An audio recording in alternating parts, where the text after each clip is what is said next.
For some of you guys out there, the biggest transaction you might ever be entering into is purchasing a home for yourself and for your family. How can you make the best decision on pricing in this important milestone in your life? These are very huge transactions which will need time in order for you to properly, dissect to make the right call. Today we're going to look at the ways we could value a property so that we don't end up, paying more for a less valued property. If you're new to this channel, make sure you subscribe, and if you're already subscribed, then you know what to do. Make sure you like and comment if you find this useful. The first step to value your property is basically to look at the prices of similar properties. Just like how we do when we want to buy electronics, we check out the prices of similar products to give us a fair idea of how much to value the product we want to buy. It's the same thing, but when it comes to similarities in real estate, it means that these properties should have the same size, they should have the same number of rooms, they should have the same features, and most importantly, they should be in the same neighborhood. Obviously, it's going to be very difficult to find the same property in the same neighborhood that has the same features. And so what would help is we need to factor out the differences if we find a similar property.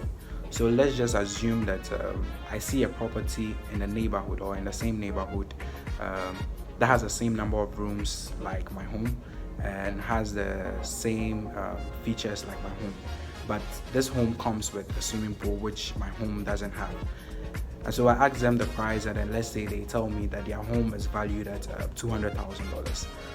To help me value my home, what I need to do is to find out the cost of putting up a swimming pool in my home.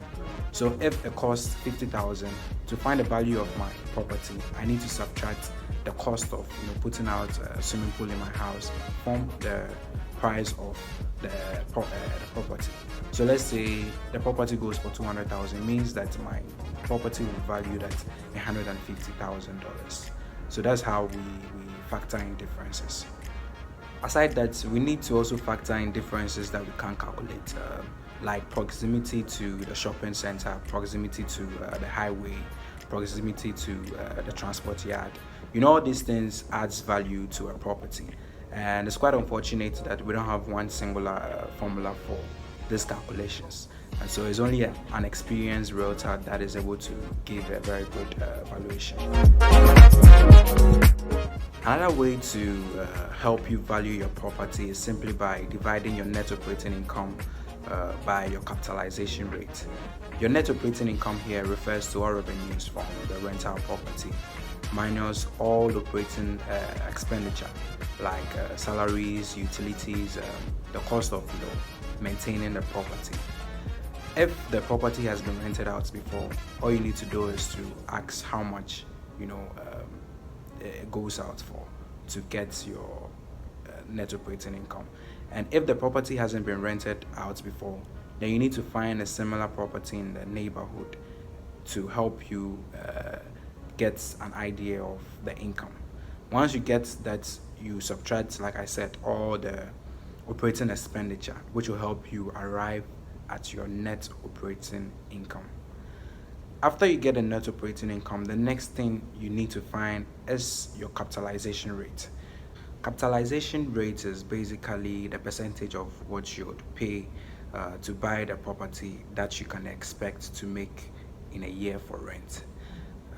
You need to find the average cap rate in the neighborhood where the property is, which you need to get this information from a realtor.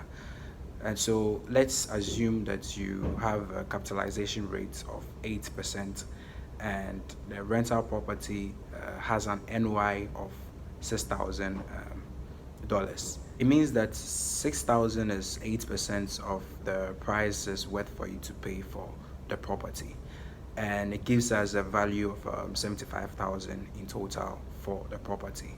So if the asking price is more than $75,000, then you need to find yourself another deal. But if it is less than $75,000, then you have yourself a very good deal, which you need to take advantage of. The market can also help you value your property. Market value is simply the amount to which the market is willing to pay for your property. Let's just say I put up a property on the market, and on the first day I get so many buyers calling me to bid for the property. It means that probably I might have undervalued my property.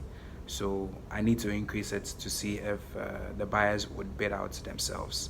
Or if I put up a property and it takes so long for somebody to call me up for the property, then it might mean that I have also overpriced this property, which means I need to bring down the property to be able to get prospective buyers. And the simplest way you can value your property is to ask a real estate agent or a real estate appraiser. They have access to very huge database, which helps them to make right, valuations. But you should also be very cautious, because some of these agents, they only tell you what you want to hear just to be able to get the job. So you need to also do your research, and you need to educate yourself. You need to read more on property listings in your neighborhood to give you a fair idea as to how properties are valued in your neighborhood. You need to read articles on real estate. You need to read books on real estate, and all this will help and build you to be able to make the right call when it comes to valuing a property. This will go a very long way to save you from paying more for, like I said, less valued property. So today we've been able to analyze some ways we can um, value properties. I hope you find this useful. Don't forget to like and subscribe. See you some other time. Bye.